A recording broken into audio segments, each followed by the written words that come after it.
Estás escuchando Así empecé en el cine, el podcast donde los que hicieron y siguen haciendo cine nos cuentan cómo empezaron a hacerlo. Hoy nos visita Adrián Rodríguez. Es raro esto.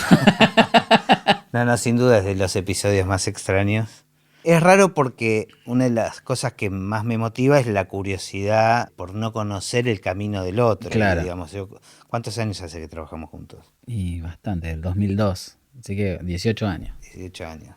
Lo cual lo hace diferente, por lo pronto. Bueno, la primera pregunta común a todos los invitados es si tenés noción en qué momento registraste el cine o apareció el cine en tu vida.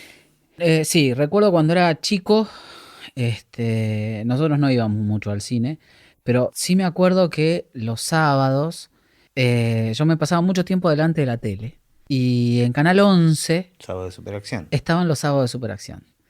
Y yo me acuerdo de hacerme panzadas de películas, y películas de todo tipo, desde Los Siete del Patíbulo, Ana y el Rey, y mezclado con El Hombre de la Laguna, con las películas clase B de Hollywood de la década del 60, ¿viste? De todas esas películas que yo no tenía cero contacto con nadie que tuviera que ver con alguna expresión de estas características, pero las vi todas. Todas. El Hombre de los Rayos X. El Hombre de los Rayos X, La Mosca. Sí. Bueno, sí, son épocas distintas. No, sí, bueno, pero repente, las pasaban ahí, sí. Qué sé yo, los western de John Wayne, o después también en una época había series primero y después películas, y las series eran Dos tipos audaces, y te estoy hablando de muy chico, te estoy hablando de menos de 10 años. Claro, pero esto era la tele, digamos, era cine, o sea, películas hechas para cine vistas en la tele. Claro, sí. La salida del cine no existía. La salida del cine era creo que el primer recuerdo que tengo de haber ido en familia al cine fue a ver Mingo y Aníbal contra los fantasmas. Ah, mira. Tal vez ahora, pensando un poco, algún abuelo o alguna abuela me llevó a ver alguna película tipo La Dama y el Vagabundo, ahí al cine de Los Ángeles. Pero no era una salida común ir al cine en mi casa. Y tampoco, evidentemente, te produjo algún registro en particular de esas salidas. No, porque la salida al cine en realidad era como... Las pocas veces que hubo eran un combo, ¿entendés? Porque después o me quedaba durmiendo en la casa de mi abuela o íbamos a comer algo, pero no, y además no era una salida habitual. No era ni siquiera te diría una vez por año. No era algo que estaba presente el cine en mi casa, salvo por esto. Y sí me acuerdo que ese era mi cine, la tele era mi cine. Y sí me acuerdo de involucrarme mucho con las historias y quedarme pensando. Eso sí, me acuerdo, la historia me atrapaba. Hay algo que solemos discutir mucho cuando nos llegan los proyectos o incluso cuando nos recomendamos películas, que tenemos una forma de ver las películas y las series muy distinta. Totalmente. Y yo tengo como un registro más sensorial, o cómo decirlo. Sí, más emocional, más conectado con la emoción. Claro, más con la emoción. No retengo jamás el nombre de un personaje, se me cruzan, digamos, no. Tengo como una mirada más global de las historias y vos siempre estás con los detalles, ¿no? ¿Y te pasaba eso desde chico? Sí. De acordarme los nombres, de acordarme lo que pasaba, de la trama. Viste que hay películas, por ejemplo, como El Señor de los Anillos, que aparece un personaje y después aparece otro que está vestido muy parecido, así, pero este no era el mismo. Claro, son esas películas como Harry Potter, también, que yo nunca las puedo seguir, las disfruto, pero siempre me sorprende los comentarios que vos hacés. Y sí, los personajes me quedaban muy marcados y las diferencias, y siempre me preguntaban eso, justamente. Che, pero este no había aparecido. No, mamá, es otro. Pero sí, bueno, totalmente. Sos el tipo para el cual labura ese director que se dedica a plantar pequeñas cositas. Sí, no soy tan nerd como hay otros, pero sí tengo, no de nerd, tengo pero una cierta justamente nerdidad. Tengo que decir que también te juega en contra, porque a veces no soportás las cosas que no te cierran después. Bueno, también, obvio. Y yo tal vez a mí se me pasan más. Sí, es verdad. En esa generalidad. Las películas que no cierran, no necesariamente que expliquen todo, pero sí que no cierran, digo, pero ¿y esto por qué pasó? Viste que hay películas que dejan librado un montón de cuestiones a que el espectador decida por qué pasó lo que pasó. Bueno, esas películas me molestan un poco. Pero bueno, qué sé yo, también es un mundo libre. Obvio.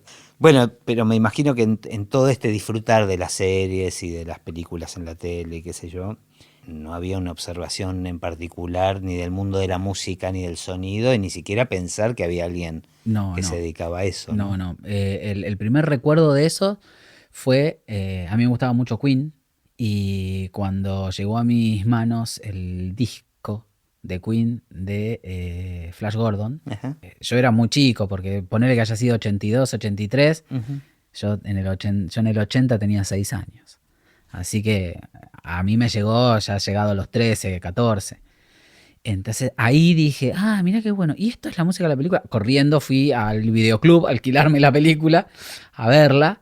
Y dije, ah, mira, hay gente que hace música para películas. Hasta ese momento la música era algo que venía con la película. Pero sí ya estaba la música en tu vida, digamos. Sí, yo empecé a estudiar guitarra a los 9 años. Ujú. Porque mi papá me regaló una guitarra y me mandó a estudiar. Y a partir de ahí sí fui tocando con intermitencia, ¿viste? Un año sí, otro año no. Bueno, pero ya a los 13 ya estaba, no sé si decidido, pero la música ya era un elemento importante en mi vida. Entonces ahí fue cuando empecé a escuchar discos, música, cassette que te grababan y ávido por escuchar todo lo que había, lo que hubo y las cosas nuevas. Y ahí dije, ah, mirá qué bueno. Y esa fue la primera vez que tuve el pensamiento de, estaría bueno trabajar haciendo música para películas. Ujú.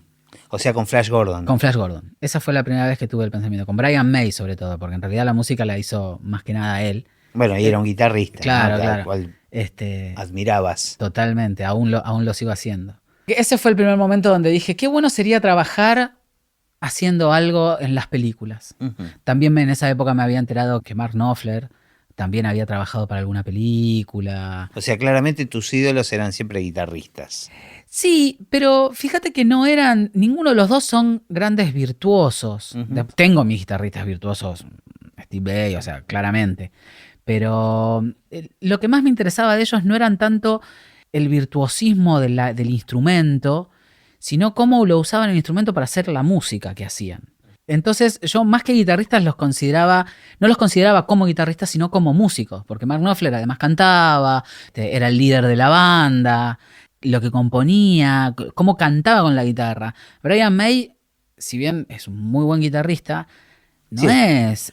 no Sí, es sí, pero no- es un distinto. Claro, también. no es Jimmy Page, no es ni siquiera Jimi Hendrix, Ujú.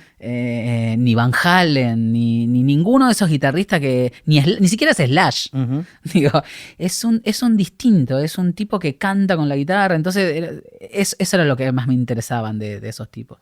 Pero bueno, esa fue la primera registra. Y después nada, pasó, qué sé yo, me puse a estudiar en el conservatorio y.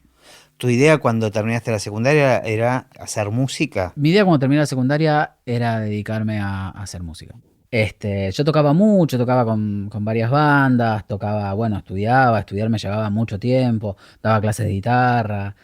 Y me acuerdo que un día me encontré grabando un demo en un estudio y dije, wow, qué buen mundo este del estudio. Estaría bueno grabar en un estudio, trabajar en un estudio. En resumidas cuentas, Hay algo de particular en los estudios de grabación de la fascinación. Supongo que es equivalente a lo que le puede pasar a mucha gente con un set de filmación.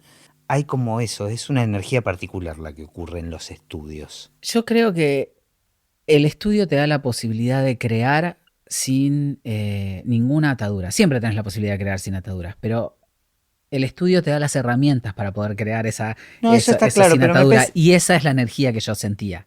O Ok. esa era la sensación que me daba a mí. Ujú. Como que entrar ahí, la energía que sentía era como que nada era imposible. Ujú. Claro, pero para Lo mí que me ocurre, hay entusiasmaba. algo físico, ¿entendés? Algo que tiene que ver con la arquitectura, con la decoración, con los espacios, tanto en un estudio de grabación como en un estudio de filmación, Es probable. que produce cierta... Es la magia de las luces, digo, no sé qué es. No sabría cómo definirlo, pero digo, yo tuve la misma sensación la primera Claro. vez que entré en un estudio de grabación. Dije, hay gente que eso. No me quiero quedar a vivir acá. Claro, exactamente. Sí, es raro, es raro. Es raro y es fascinante, es maravilloso. Después te acostumbras y ahora que venimos al estudio todos los días es como parte natural de tu vida y ya no ves tan... Te sigue encantando, me sigue fascinando. O sea, digo, no hay manera de que yo no entre en ningún estudio y no me siga fascinando. Pero ya lo tomo, ya te acostumbraste, Sí, ya sí, es algo claro. más habitual. La sensación era entrar y encontrarme con un lugar que estaba hecho para lo que yo quería hacer. Supongo que debe ser parecido a entrar... Me pasa lo mismo con las ferreterías. Entro a una ferretería... Siempre que hiciste construir una estación de tren. Claro, ¿no? claro. O sea, entro a una ferretería y las herramientas me fascinan. No sé, supongo yo que debe tener algo que ver con la posibilidad de crear. Ujú. Entiendo. Crear y construir. Crear y construir, claro, Bueno, totalmente. la música tiene mucho de arquitectura, ¿no? De Y alguna sí, manera. sí. Bueno, después lo que pasó fue que conocí a Danny Sais, que nos produjo un demo a una banda que yo tenía. Y terminamos de mezclar. Danny Sais, contó un poco quién. Bueno, Daniel Sais fue, digo fue porque lamentablemente ya no está entre nosotros, fue tecladista de Soda Stereo durante muchos años, un gran músico y un gran amigo. La verdad que se convirtió en un amigo, maestro, mentor, y nos produce el demo y lo terminamos de mezclar en un estudio que él acababa de construir con un socio, que era Leo Sujatovich, a quien le hiciste un podcast hace poco, que me dijo, pero no es de música, es un estudio de postproducción. Y yo no tenía ni idea qué era eso. Pero cuando entré otra vez, no había ningún instrumento en el estudio, solamente había una computadora, que para mí en ese momento la computadora era el monitor. Claro. Estamos hablando del año 97, por ahí. Uh-huh. Yo era bastante grande ya, pero no había tocado una computadora en mi vida. Y cuando veo era el monitor, un teclado, y él cargó todas las pistas, que nosotros las habíamos grabado en una DAT, las cargó todas adentro de la compu. No me preguntes cómo hizo en ese momento, o sea, ahora sí sé cómo hizo, pero en ese momento era magia. Y estaba todo lo que habíamos tocado en unas pistas hermosas que se veían en el monitor, con colores, era en el Pro Tools, ¿no? Y empieza a reproducir y le empieza a cargar cosas y a poner plugins y cosas. Y yo vi eso y ahí me volví loco. Porque para mí grabar hasta ese momento era agarrar, enchufás la guitarra al amplificador y ponías un micrófono y el tipo te grababa en una cinta. Cintas de video, viste, tipo la DAT o la cinta ancha, sí, la sí, cinta pero abierta. Que se reproducía más o menos. Como en el cassette. No, está bien, pero era lo que vos habías grabado, Claro. Más o menos lo que habías tocado. Le podrías poner una camarita, alguna distorsión, digamos, pero sí, no mucho más que eso. Sí, pero era todo de hardware, era todo aparato, o sea, sí tenías que volver a pasar la señal por otro aparato. Ahora no. Claro, acá estaba. No había nada. Todo ocurría dentro de la computadora. Claro, en el estudio no había nada. Y dije, chao, yo quiero esto. Y le pregunté, ¿puedo venir a trabajar acá? ¿Necesitas un asistente? Y obviamente me dijo que no. Y le digo, ¿y no puedo venir igual? Y me dice, mirá, la verdad que nosotros recién estamos arrancando, no tenemos mucho trabajo todavía, pero toma, llamalo a Yago, que es el operador que está acá, y si él quiere tener un asistente gratis, vendrás. Obviamente teníamos el demo, lo llamé y a la semana estaba ahí, porque Yago también me abrió la puerta, Uh-huh. Yago Andrade, y empecé a trabajar ahí. Y me acuerdo que hacían publicidad. Y yo no sabía lo que hacían. Yo pensé que iba a trabajar en música, pero no. Ellos hacían sonido para publicidad. Claro, vos no sabías que existía. La postproducción, para vos, en el momento que la conociste, era en relación a la música. Y los estudios de grabación eran en relación a la música. Todo era música para mí, Uh-huh. hasta ese momento. Y me acuerdo que estaban haciendo una publicidad de Pantene. Y yo decía, ¿pero qué es lo que haces? Claro, hasta ese momento, en mi cabeza, nunca existió que el sonido se grababa en un lado, la imagen iba por otro y que después eran mundos separados donde se trabajaban cosas diferentes y después se juntaba. Como la mayoría de la gente que no sabe qué pasa eso. Uh-huh. Por ahí un poquito más con la información que dando vueltas por internet y todo, pero viste, no. Sí, no. Con los recursos que tienen los celulares, las máquinas. Claro, o sea, por ahí la gente experimenta un poco más, digamos. Claro, pero en ese momento, o sea, recién estaba empezando internet acá. De hecho, el estudio no tenía internet. Era por teléfono la internet en ese momento. Y lo primero que estaban haciendo un comercial de Pantene. Era con Cecilia Roth. Y por algún motivo, supongamos que decía, Cecilia Roth tenía que decir aparentemente, pero decía aparente.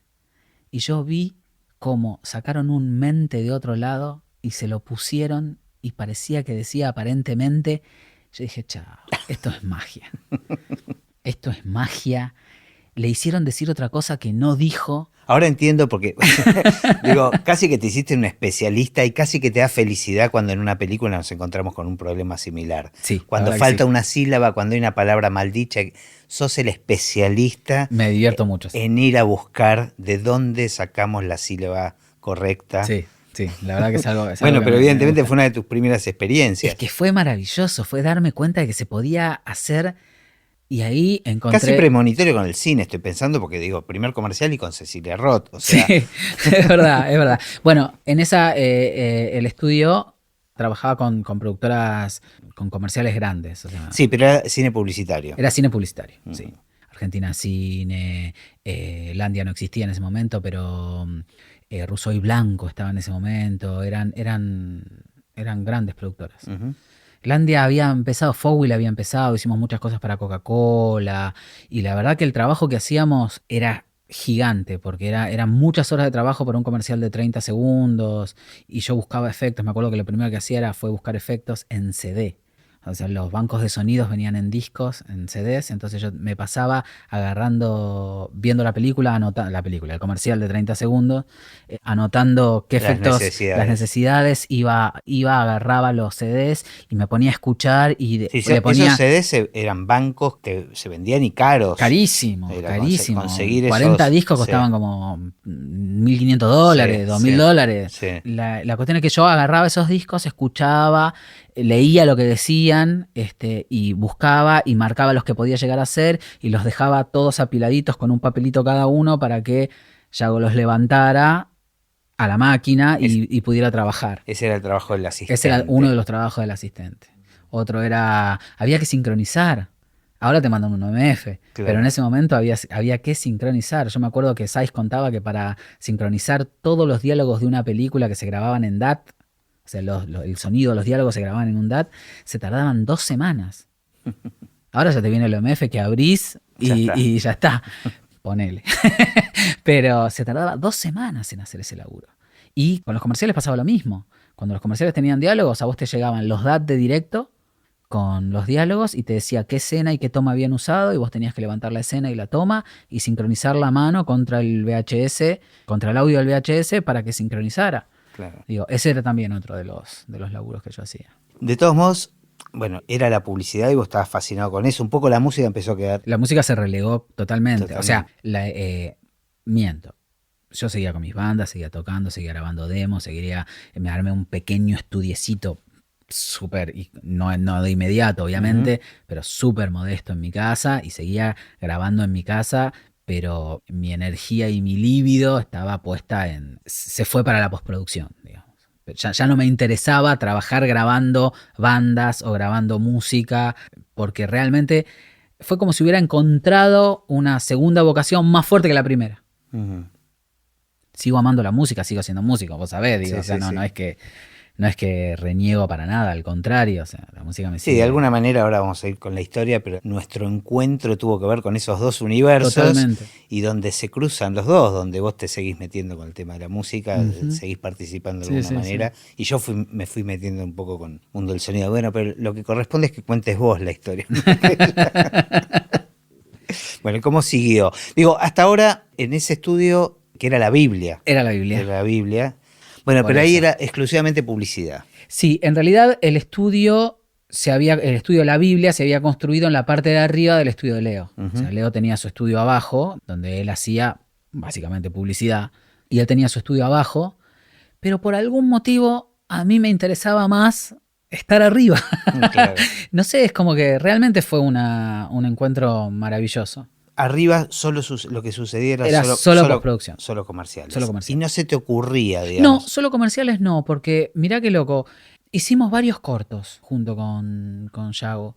Siempre favores, siempre de algún director de publicidad que estaba haciendo su tesis en o Alguna en la escuela. FUC o en Sí. alguna escuela. Pero hicimos varios cortos. Le hicimos uno a Carolina Pena, me acuerdo, y algún que otro más, donde esos fueron los primeros acercamientos al cine, digamos, a las películas que no sean publicidad. Y de alguna manera te empezó a cambiar la forma de ver o sobre todo de escuchar cine a partir del trabajo que Sí, estabas haciendo. totalmente, totalmente, porque era tanta las ganas que yo tenía y la avidez por entender más todavía.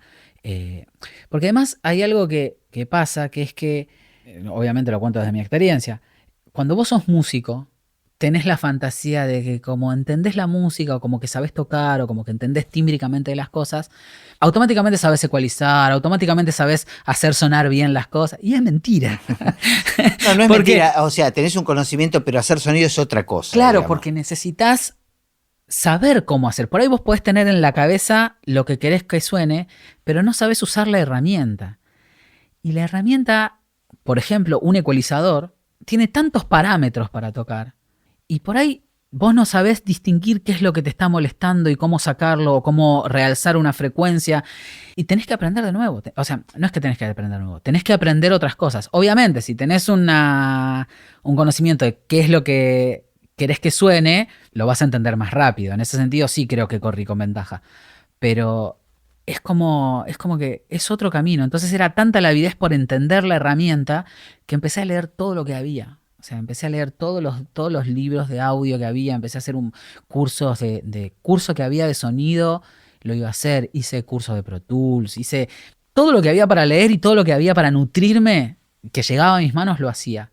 Porque era lo que necesitaba. Necesitaba entender Y eso. Yago, evidentemente, te empezó a dar otro lugar, digamos, dentro de la asistencia. Yago fue, o es una de las personas más, junto con Saiz y con Leo también, ¿eh? O sea, son de las personas más, menos mezquinas en cuanto a la transmisión de conocimiento. Son súper generosos con la transmisión del conocimiento. O sea, no había nada que se guardara para ellos. Que me decían que había otros que sí. Digamos. Sí, yo creo que Entonces, también, digamos, sin dejar de destacar esta característica de ellos, yo creo que hay algo y que es lo que a mí siempre me pasó con vos y la observación, y creo que le pasa a mucha gente que ha hecho una carrera, tal vez sin haber tenido la formación clásica de la carrera, que es el descubrimiento, digamos, de una vocación un poco tardía tal vez, pero con un amor y con una fascinación que transmiten esas ganas de aprender y de absorber y de conocer, que casi hacen que para el que está del otro lado que pueda darlo, sea inevitable hacerlo. O sea, tiene que ver con que vos transmitís tanta avidez y necesidad de querer nutrirte, que creo que eso hace que del otro lado tengas una respuesta inmediata. puede ser, puede ser. La verdad que yo siempre les agradezco enormemente porque no solamente me dieron la posibilidad de encontrar esto, sino que además me hicieron el camino más fácil. Sobre todo Yago. Y bueno, por eso te digo, en respuesta a lo que me preguntaste, sí, me empezó a dar más lugar y fue maravilloso. No, y además justo coincidió que la empresa empezó a crecer, entonces el estudio empezó a crecer, entonces empezó a caer más trabajo y llegó un momento donde había que amacarse, eran jornadas largas. Me acuerdo que arrancábamos a las 9:30, 10, y a veces eran las 12:30, 1, 2 de la mañana y seguíamos dándole. Está bien que yo tenía 20 años, ¿no? 22, 23 años, entonces era otra energía, más fácil. Pero eran jornadas más extensas. Entonces llegó un momento donde nos empezamos a repartir un poco las cosas como para trabajar. Pero así todo había una máquina sola, así que había que hacer dobles turnos. Claro. Después vino la crisis. Y después vino el 2002. En realidad, vino el 2001, claro. Sí, bueno, pero, o sea, en diciembre del 2001. El 2002 fue tremendo. Tal es así que llegó un momento donde el trabajo bajó y, che, Adri, mira, la verdad que nos encanta que estés acá, pero no te podemos mantener más. Y se acabó. Y yo dije, ¿y ahora qué hago? Me dieron este caramelo, claro, lo probé y ahora me lo quitaron. ¿Y ahora qué hago? Y bueno, por suerte yo seguía dando clases de guitarra y me pude mantener. Igual no pasaron ni 6 meses. Eso es lo que digo. Y no fue tanto tiempo. No fue tanto tiempo, pero 6 meses en ese momento, 6 meses cuando no tenés nada. Y obviamente empezar a tirar currículum, empezar a ver productoras. Me llevé un montón de contactos de gente que conocía. Hice algún laburito freelance en casa. Claro, lo que pasa es que era un momento donde la crisis era para... Y no había. Claro, toda la publicidad estaba absolutamente detenida. Sí. Y estuve detenida un tiempo y después empezaron los servicios para afuera. Y después a los 6 meses me llamaste vos. Claro, que Leo se había ido afuera, yo me quedé con la Biblia. Claro. Yago consiguió otro trabajo. Claro. Y te dijo, ¿por qué no lo llamás a Adri? Y ahí me llamaste. Okay. Y bueno, y ahí es la historia que por lo menos nosotros dos conocemos. No, bueno, y ahí empezamos a trabajar, hicimos siempre en muchas cosas, siempre en publicidad también. En esa época hacíamos publicidad nada más. Sí, Igual empezamos a jugar y a investigar con otras cosas. La publicidad empezaba a crecer, pero la postproducción no tanto, tal vez, porque se venía mucho A digamos, filmar. a filmar acá, porque Ajá. era barato, pero siempre la postproducción se terminaba en los lugares De origen. Sí. Igual trabajamos Hicimos, sí, para Ecuador, para Estados hicimos para Unidos, Estados sí. Unidos, para Bolivia, hacíamos muchas frases de radio. También. Sí, Hacíamos muchas frases muchos de comerciales radio. de radio, creo comercial que de eso no radio. era algo que vos hacías en... Que eso, claro, en la Biblia no se hacían casi comerciales de radio. Siempre era todo con imagen. Es verdad, nos metimos mucho en el tema de la radio. Hicimos muchas frases de radio. Y vos también empezamos a hacer televisión. Es verdad. Empezamos a hacer televisión. Yo en la Biblia había hecho algún otro piloto para televisión también, pero con vos hicimos más televisión. Y también todo fue en crecer en ese momento. Y empecé a poder, y eso es algo que debo agradecerte a ti, y empecé a tocar para comerciales. Claro, yo empecé a usarte como guitarrista. Claro, es verdad. En comerciales y en distintas cosas. También coincidió con que yo empecé a trabajar en cine, digamos. No, pero eso fueron un par de años después. fueron unos años después. No muchos, ¿eh? Sí. Pero... Claro, pero fíjate qué loco, porque yo con la primera peli que empecé a hacer la música fue Adiós querida luna, donde vos tocaste la guitarra, digamos. Toqué la guitarra No y en hacías- el tema principal. Claro, En el la tema de apertura. En el de los títulos. Ah. Yo hacía las músicas Ujú. y te las daba a vos para que las pegues con la imagen. Con la imagen, es verdad. Y entonces las presentábamos. Pero yo operaba la presentación, digamos. Exacto, Claro. exacto, porque en el estudio que teníamos arriba, en el de música, Era un poco incómodo. era incómodo y además para el sincro con las imágenes, digamos, no teníamos el Pro Tools arriba. No era performance. Entonces, Y además, no me acuerdo para qué proyecto tuvimos que comprar el sistema 5.1. ujú, Y después hiciste la música de Sofá Cama. de Ulises Rosell. De Luis Rosell. Y en Sofá Cama dijimos, me acuerdo que pensamos, che, ¿y si aprovechamos el 5.1? Porque justo estaba el personaje de Pironjansky que tenía un instrumento y un leitmotiv que cada vez que veía a la protagonista se le disparaban los ratones. Ujú. Y hicimos pasear esos ratones por toda la sala. Claro, la idea un poco en la música. En la música era que había un instrumento que estuviera circulando por toda la Era, sala. claro, haciendo era guau, meternos en la cabeza guau. del personaje. O sea, la idea era que estar adentro, que la música sea lo que sonaba dentro de la cabeza del personaje. Claro. Y que era una especie de mareo que le daba vueltas la cabeza cada vez que él veía a esta mujer. Hicimos mezcla estéreo de la música, Claro, es hicimos verdad. una mezcla 5.1 de la música. Entonces, ese fue como la primera vez que hice algo para cine, uno de los primeros recuerdos que tengo de haber hecho a través de la música. Ujú. Otro trabajo interesante que hicimos ahí en ese estudio que, si bien no era cine, pero era para cine, por eso digo que fue paulatino, porque es todo previo a lo que después fue hacer todo un largometraje. Hicimos una muestra de distintos formatos que te ofrecía Cinecolor.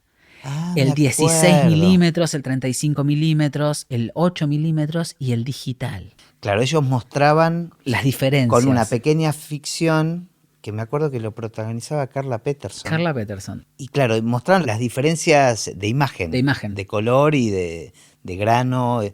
Y nosotros habíamos hecho toda la música y el sonido para eso. La música, el sonido, y lo mezclamos en sala de cine. Fue muy interesante. Fue la primera vez que yo tuve la oportunidad de escuchar algo que hacía en el estudio, después llevado a cine. Porque si bien la música de Sofá Cama la habíamos mezclado ahí en el estudio, Sí, sí, no después hacíamos el sonido. después la claro. mezcla final la hizo Griniaski. Claro. Y me acuerdo que eso fueron los primeros ensayos, digamos, Claro. por llamarlo de alguna manera. Y después ya cuando nos mudamos acá, y todo esto fue a través de Rolo Speitía. Sí, Y a través de Rolo creo que cayó el primer largo. El primer largo para sonido. sí. Que fue, si no recuerdo mal, el de César D'Angiolillo. Ah, toda la serie. Toda la serie Caras y Caretas. Sí. Que el primero fue de César D'Angiolillo, que fue Norma Rostito. También era un documental mezclado de ficción. También cayó lo de Paula Hernández. Claro, ¿no fue primero Los Lugones de Pablo Hernández? No sabría. Ya estoy Me un poco- parece que sí. Puede ser que haya sido Paula Hernández y después D'Angiolillo. Sí. Puede ser que la primera ficción haya sido la de Paula, que era Familia Lugones. Y después ya a partir de ahí, bueno, siempre... Lo que pasa es que generalmente la gente que hace cine medio que se dedica exclusivamente al cine. Y nosotros no. Nosotros, viste, que siempre tuvimos otras cosas. Siempre estuvo la publicidad, tenemos otros intereses, tuvo la televisión también. Sí, siguen estando. Y todas siguen esas estando, o cosas. sea, seguimos teniendo esos intereses.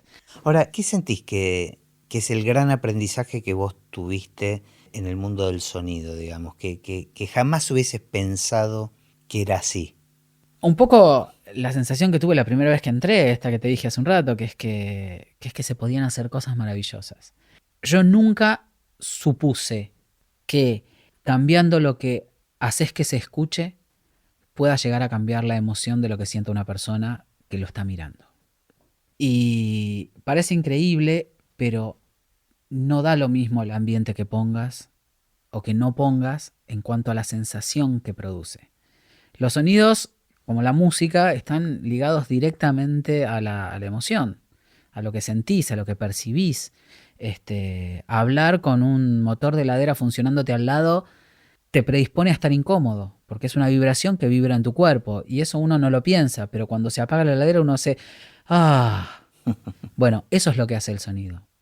La música es más directa, ¿viste? La música, Ujú. si Directo a la emoción. es luz, Sí, ¿viste? Prendiste sí, la luz y se iluminó o sí. se apagó, ¿viste? El sonido es más sutil, Ujú. pero cumple la misma función. Más allá de la cuestión técnica, que es que Sí, suenen sí. bien los diálogos, que nada Sí. te haga ruido, que no salte el de todas las cosas que eso es una cuestión técnica meramente. Sí, además la posibilidad que tenés de construir cosas que no estaban, que no existen. Totalmente. La posibilidad de narrar, de reconfigurar una escena directamente, construyendo Totalmente. un off, digamos. Totalmente. Puedes tener una escena donde tenés una ventana, donde se ve un fondo de un parque, ponele, y unas cortinas, y que la cortina se mueve un poquitito por el viento, y simplemente puedes poner un sonido de parque y un poquito de viento para que se mueva la cortina, y tenés la escena. Pero si en esa misma escena pones un narrador en off que dice, no sé, María esa tarde no sabía que se iba a encontrar con Juan, Ujú. ya el que está viendo ya deja de pensar en el parque, ya deja de ver la cortina y se empieza a preguntar quién es María y quién es Juan.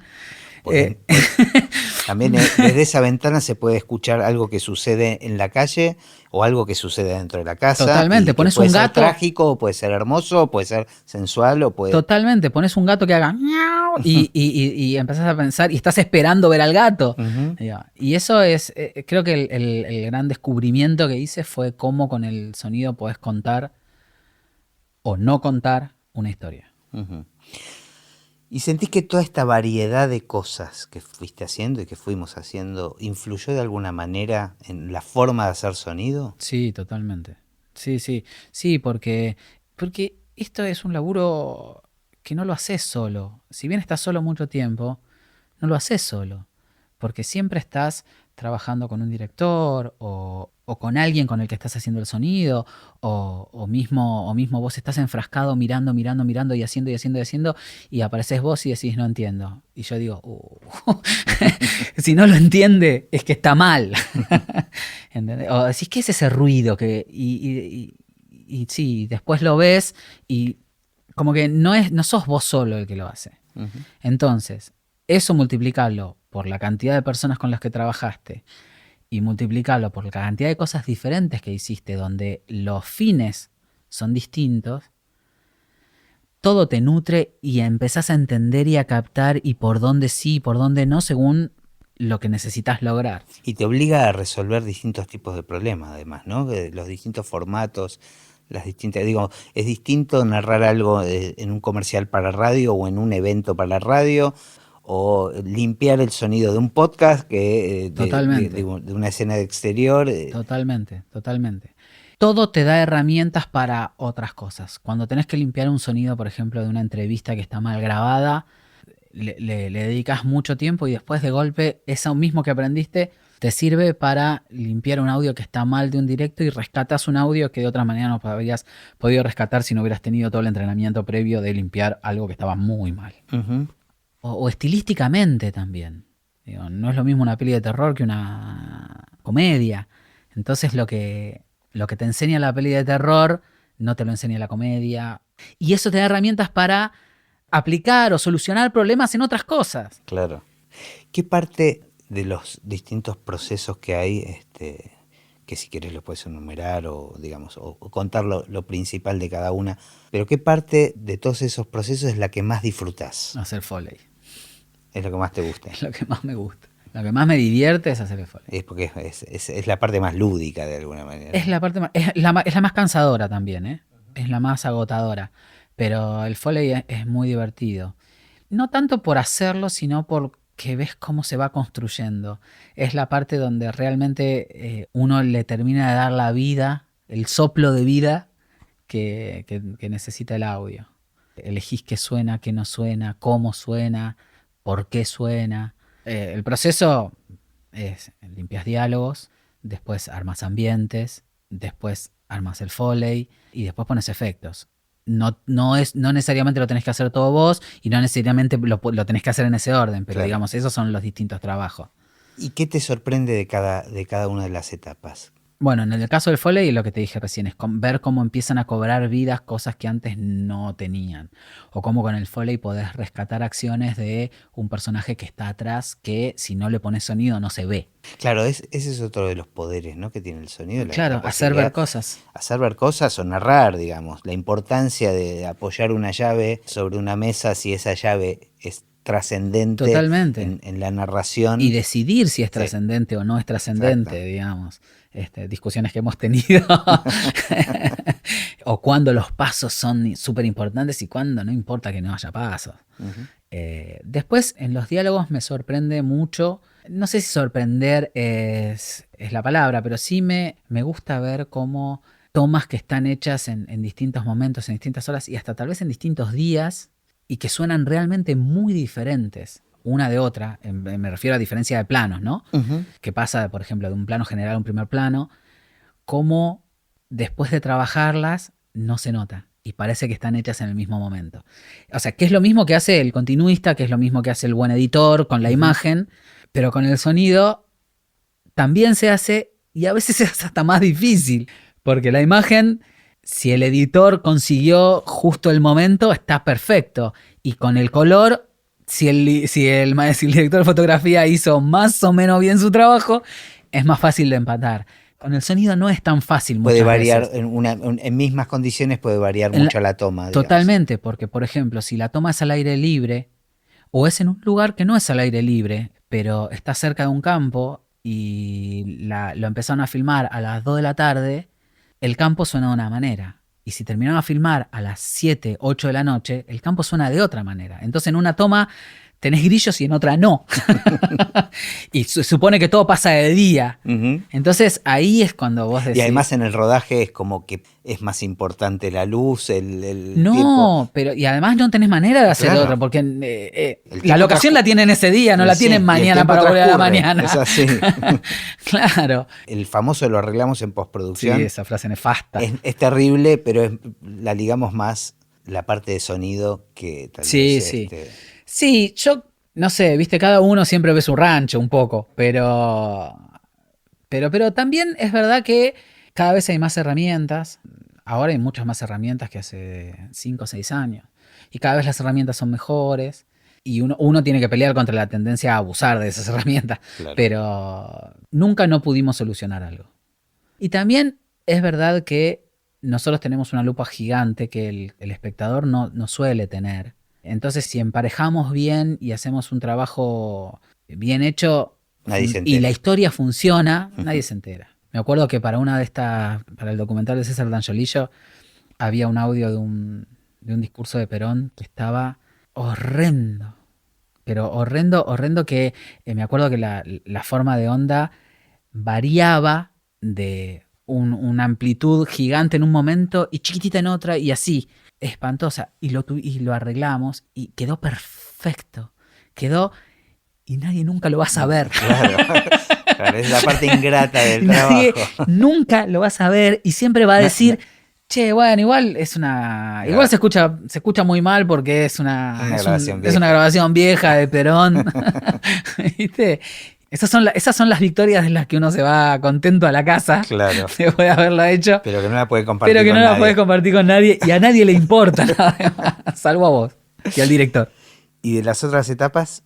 Bueno, con los efectos pasa un poco lo mismo. Con los efectos pasa un poco lo mismo con el Foley. Yo creo que en realidad lo que te sorprende de cada etapa es lo mismo en todas, que es la posibilidad de que te llega algo completamente atado con un hilván o con alambres o puesto todo con alfileres y vos sos la modista que termina de coser y te hace el vestido de alta costura, digamos. Eso es lo que más me sorprende en realidad del trabajo en general. Con los ambientes me impresionan, por ejemplo, cómo podés construir una sensación de bienestar o una sensación de malestar al momento de generar cuál es la sensación general de la escena. Por ejemplo, no sé, es una noche y vos querés poner que la noche se está cerrando arriba del protagonista y si está caminando por la ciudad, pones sirenas y ruidos de máquinas y cosas así medios molestas que en la ciudad siempre hay y ya generas un ambiente opresivo y si escuchas una sirena sabes que está todo mal porque la sirena nunca puede representar algo bueno. Una sirena lejana ya genera inquietud. Ya ¿no? genera una inquietud, ya te pone en un estado y si a eso le agregás una música que lo acompaña, aunque más no sea una simple nota de tensión, generás eso. Y ahora, si esa misma escena en una comedia romántica sin cambiarle la cara al actor, sin cambiar la escena. No sé, pones... no le pones ninguna máquina, sino simplemente le pones algún grillito, alguna cosa, algún perrito chiquito ladrando lejos, alguna risa de alguien que pasa por atrás, lo que te genera la sensación que te genera, mejor dicho, es otra. Y parece mentira, pero esas cosas hasta te cambian la cara del actor. Si el actor está caminando y tiene una cara más o menos neutra, no es que está claramente deprimido o que está claramente contento, de acuerdo a lo que vos pongas en el fondo, lo que vos percibís es que está contento o está deprimido. Sí, se resignifica. A mí no deja de sorprenderme con la música, obviamente, que pasa lo mismo y lo hablamos. La música, porque la música es más directa. Sí. Ahora, lo más loco de todo es que el cine nos pone en evidencia esto, pero esto nos sucede en la vida real también. Sí, claro. Digamos, la influencia del ambiente cambia nuestro estado de ánimo también. El sonido ambiente. Ni hablar, es lo que yo te decía de la heladera. Uh-huh. Ni hablar, sí. O sea... Sí, con los aires acondicionados sucede mucho. Totalmente, cuando cortan, ¿no? Claro. O cuando cortan la heladera que dicen, qué alivio. No me había dado cuenta que estaba prendida. Totalmente. ¿No? Y uno tiene esa posibilidad de manipulación, de decidir uno, ¿no? ¿Qué es lo que quiere que suceda ahí? Sí, tenés ese poder que en realidad te lo da el guión. Bueno, sí, son decisiones muchas veces de dirección. Ya directamente desde ese ahí. es otro tema. Me interesa tu visión de la relación que tenés, tanto con el músico, bueno, no sé si la mayoría de los casos es conmigo directo, pero a veces con otros, y con editores, con directores. La relación más importante generalmente es con el director y/o productor. Uh-huh.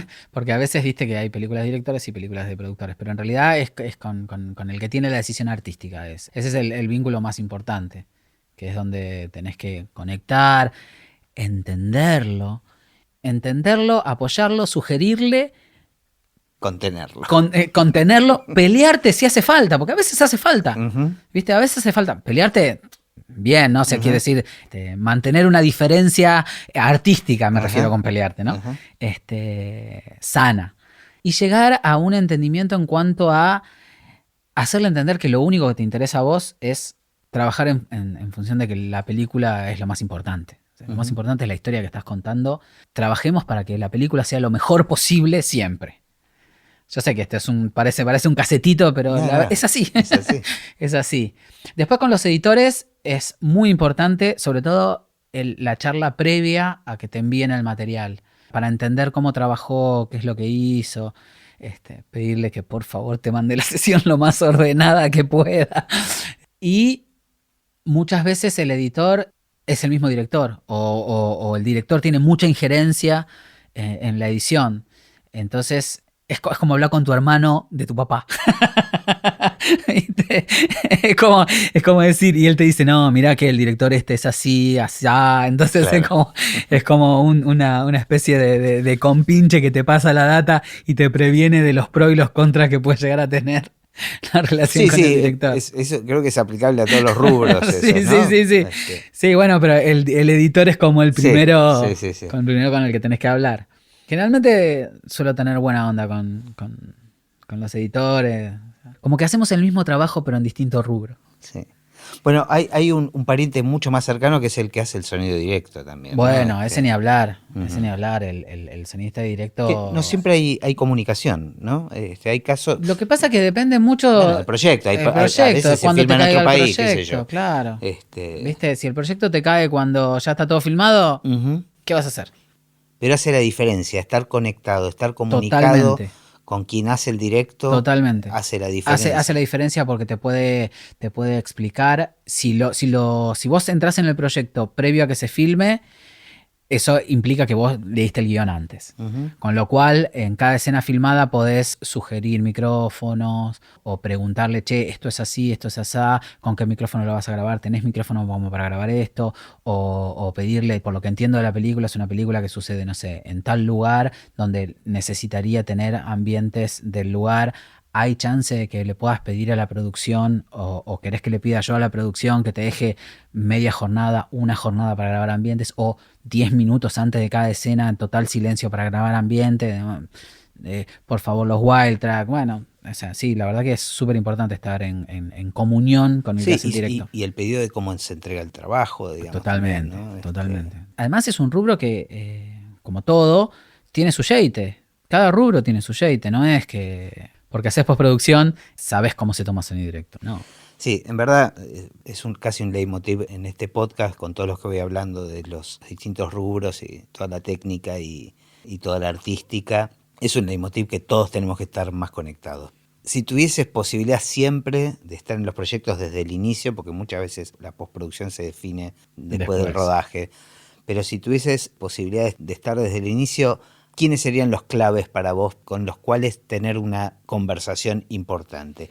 El que hace el scouting. Explicarle que por favor tenga en cuenta al mirar en el momento de elegir la locación, que trate de elegir locaciones, que se fije si hay un colegio al lado, que se fije si hay una obra en construcción al lado, que tenga en cuenta también el sonido. Estoy pensando, por ejemplo, cosas que nos pasó en la serie de Lerman en La Casa, donde la conjunción de locación con vestuario puede ser una trampa mortal, Y ¿no? sí, Para el sonido. una moladora sonando en el fondo, Sí. junto con un traje de época ruidoso, con un micrófono y con un inalámbrico metido adentro y una caña por una cuestión de plano. Y un piso hueco. Claro, piso hueco de madera y una caña por una cuestión de plano a 1,5 metros de la voz del... Ya está.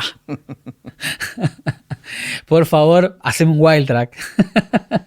Eso en locaciones. Después con el vestuarista como para decirle o preguntarle qué forma hay de ver si, por ejemplo, no sé, le vamos a poner el micrófono en un suéter, qué forma hay de conseguir la misma tela para ponerla arriba y que no se note, o de tratar de usar las telas lo menos ruidosas posibles, o que, me acuerdo, Nico Vázquez, que tenía una campera de cuero roja en la última fiesta, Sí. y que cada vez que movía los brazos hacía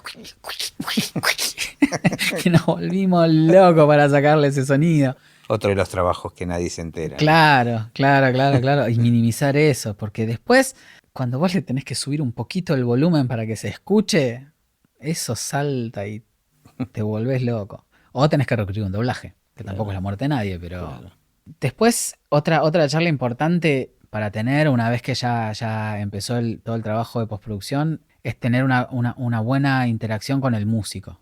O sea, en nuestro caso, viste que cuando hacemos las cosas acá siempre es mucho más fácil porque... Sí, más que una conversación, es una conversación constante, digamos. Bueno, por eso. Ida y vuelta. Acá, claro. cuando lo hacemos juntos nosotros, o sea, cuando hacer todo en un mismo lado, a mí me resuelve un montón de cosas porque...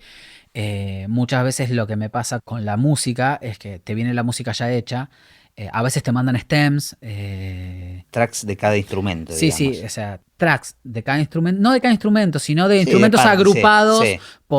por tipo de instrumento, Sí. los que hacen las melodías, algún sonido armónico Y alguna percusión. y alguna percusión, digamos. A veces son menos detallados, y otras veces no, otras veces te mandan solamente la música ya puesta en un 5.1 o en un estéreo. Sí, lo que pasa que, perdóname que te interrumpo ahí, pero para Sí. un músico es como... es como para un chef mandar los ingredientes por separado, digamos. Es como darle permiso a otro que meta la mano. Digo, insisto, en el caso nuestro Claro. es muy diferente porque interactuamos y probamos directamente todo juntos. Claro. O sea, En ese vos venís a música, yo voy a sonido y estamos probando. Sí, o de última te digo, che, mirá, me está pasando esto con este instrumento en particular por esto. Lo que pasa es que es difícil, pero a la vez es necesario. Ujú. ¿Por qué? Porque me acuerdo que en uno de los festivales de Mar del Plata vino Mark Berger a dar una charla de cómo se escucha el cine. Mark Berger trabajó en El sonido del Padrino 2, en Apocalipsis Now, o sea, trabajó en un montón de películas icónicas que hoy están en el inconsciente colectivo. Y él decía que muchas veces él no respetaba para nada lo que el músico le había mandado. No porque lo que el músico le había mandado estuviera mal, sino porque en el momento de la mezcla final, que es a lo que él se dedica, decidían cambiarle la emoción. Entonces, cuando vos sos el que está a cargo de tomar una decisión, por ahí tenés que sacrificar o mandar al muere otra decisión que se había tomado antes. Y a veces es el sonidista, como cuando haces el Foley. No, entiendo. Un montón En de esos veces vos casos- haces el Foley Sí. y por ahí en la mezcla decidís que esa sección que te llevó 6 horas de Va sin trabajo sonido. va sin sonido. No, obvio. Y creo que esa es la gran ventaja que tenemos acá. Claro. Digamos. Estamos en el lugar, el músico puede, digamos, yo puedo cambiar en el momento de la mezcla. Lo que sucede, en los casos que vos que contás, el músico ya había terminado su trabajo. Claro. Ya no se lo convocaba de nuevo. Bueno, por eso te digo que en el caso del laburo juntos, está bueno porque hasta te lo puedo consultar. Claro, claro. Te lo consulto, te lo sugiero o te obligo. pero siempre es con aviso. Sí, sí. Muchas veces lo que me pasa es que No, y llega muchas de ese esas momento. cosas las vamos resolviendo en el proceso también. Claro, lo que nos pasó con Lavaperros, Ujú. que fue tan largo el proceso de entregarlo final, que justo antes de sacar el DCP final, el director dijo, che, esta con música no, la sacamos, ¿te acordás? Sí, sí, claro. ¿Viste? Y bueno, fue un poco así. O por ejemplo, no sé, que la escena viene con una música, y el músico le hizo un final a la música, le hizo un chimpum, Sí. ponele. Y por ahí, justo cuando cambia la escena, el pum cae en el otro plano. Y por ahí, la decisión estética es, ese pum no va. Y se lo cortás. Sí. O cortar la música para que dé la sensación que la música se cortó. Claro, ¿viste? Y obviamente yo lo entiendo al músico, ¿cómo no lo voy a entender? Sí, pero me sacaste la mejor parte del tema. Y sí, Y pero bueno, todo es en bueno, función de la todo es en película. función de la película. Es muy complejo porque te estás metiendo con el laburo de otro. Sí, sí, claro. Te estás metiendo con el laburo de otro. Claro. Pero, ¿quién toma la decisión? Y muchas veces es consensuado con el director. Por eso está Sí, bueno. es la responsabilidad también de estar en la última etapa del proceso de una película, ¿no? Claro, También. pero yo siento que, por ejemplo, cuando nos toca mezclar en sala de cine, hay un montón de decisiones que nosotros tomamos muchas veces con el director, acá, en el estudio, y yo cuando estoy en la sala de cine le doy mucha bola a lo que hace la persona que está mezclando. Por muchos motivos. Primero porque en el tiempo que yo hice una película, él mezcló 3. Sí, sí. No, y además viene sin vicios de estar Totalmente. escuchando la película durante 2 meses, 3 meses. Totalmente. Entonces, en el momento de la mezcla hay muchas decisiones que son decisiones por ahí chicas, si te las pones a comparar, que yo las dejo, o no, libradas un poco a lo que él que está mezclando decide. O sea, le das mucho lugar Obviamente. a la opinión Obviamente, del que mezcla. cuando algo no cierra porque va en contraposición directa a todo lo que quisimos lograr, Ujú. no, obviamente. Pero en la mezcla también está el director, o sea que Claro, no soy yo solo. Pero te parece que es una voz importante de escuchar. Es una voz muy importante de escuchar. Y a veces pasa que si somos muchos los que opinamos, corremos el vicio de que una personalidad más fuerte se imponga por sobre la otra y no necesariamente eso hace mejor a la película. Claro, está bueno. Me ha pasado. Fue netamente una disputa de egos. De egos. Fue netamente una disputa de egos. Y no estuvo bueno. No termina ganando la película. No termina ganando la película. Ujú. Nada demasiado Sí. trágico para la peli. Pero no estuvo bueno. Y otra cosa que es esto que te digo, es darle bola también a la escucha sin vicios. Claro. Me acuerdo cuando estábamos mezclando La Baba de Perros, ¿te acordás que nosotros habíamos laburado junto con Carlos Moreno, el director, habíamos laburado una escena de una persecución? Y nosotros habíamos laburado nosotros dos primero, nosotros dos más el director después. Después en la etapa de mezcla, Carlos, yo y Jorge, que era el que estaba mezclando, y cuando hicimos la pasada final estaban los productores dijeron, che, esa parte es un quilombo.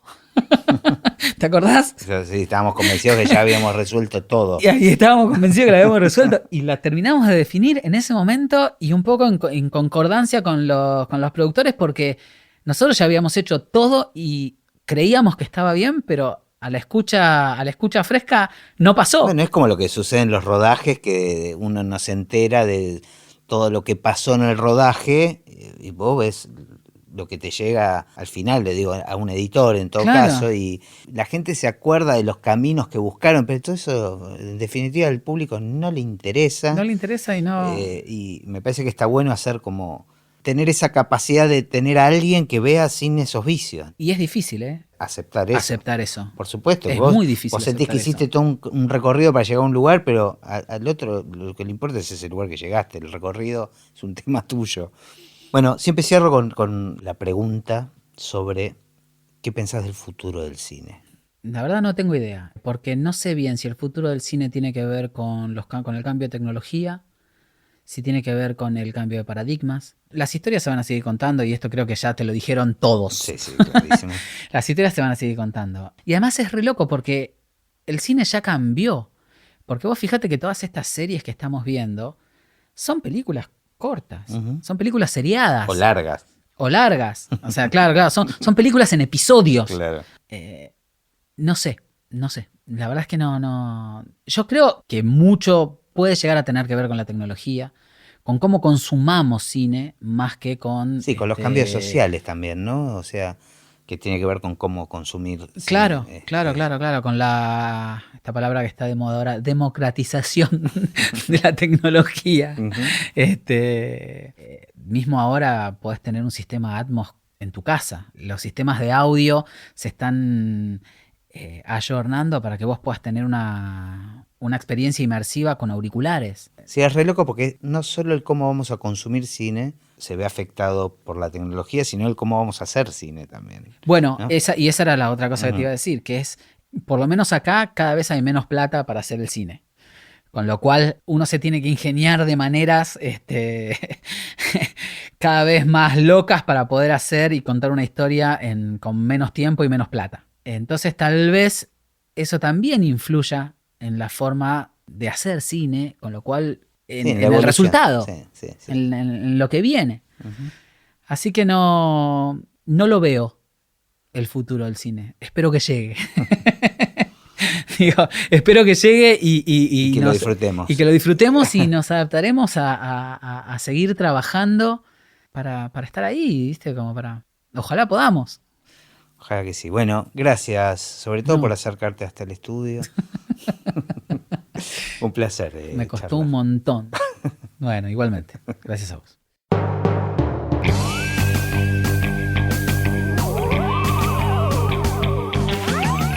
Y así terminó esta conversación de Así empecé en el cine. Mi nombre es Gustavo Pomeranek y espero que la hayan disfrutado al menos un poco de todo lo que disfruté yo.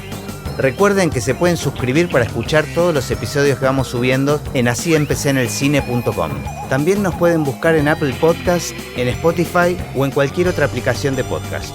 Los espero en el próximo. Chau.